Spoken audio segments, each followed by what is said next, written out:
White mother and an African father, believe me, if he was an American Negro, he couldn't be named Barack Obama. They would have beat that shit out of him to the answer to Charlie Jackson. But Hillary Clinton will be different for black. Hillary Clinton is more better for blacks than Barack She's Obama. worse.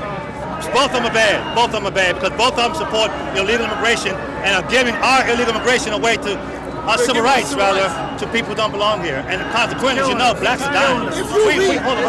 We lead every negative social statistic in America. And you haven't heard one word from Barack Obama or Hillary Clinton about that. But you hear them talking about Hispanics being allowed to have equal rights in this country, civil rights in this country, and so forth. So illegal people have that. And we're saying that's not right. It's immoral. It's immoral. Do you think that Barack Obama will go to the dream of Martin Luther King? That was not Martin Luther King's dream.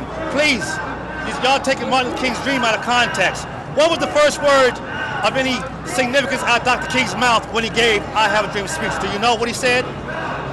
No, you don't. Most of you don't. He talked about something called the promissory note.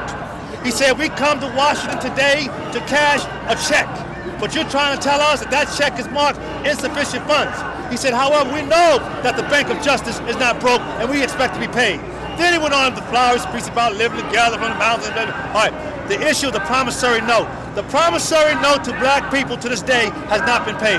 The promissory note is a compilation of the 13th, 14th, the 15th Amendment, particularly the 14th Amendment. The 14th Amendment gave us citizenship rights in this country and said that we are protected people, the national treasure, until black citizens are at parity with white citizens. That has never happened in this country.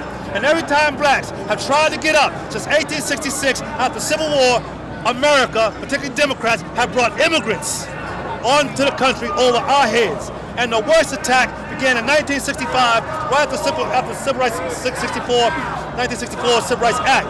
Then they passed the 1965 Immigration Act that opened up the door to immigrants calling themselves minorities and was able to come to the table of civil rights. And that was the beginning of the complete downfall of black Americans to this day. One generation later, we are worse off now than before Jim Crow. We are better off than Jim Crow. And now Barack Obama, a Democrat, an African who has no heritage with us, and Hillary Clinton, a Democrat, are both saying that illegal immigration is the civil rights movement. Now, what does that do to us? That puts a noose around our neck.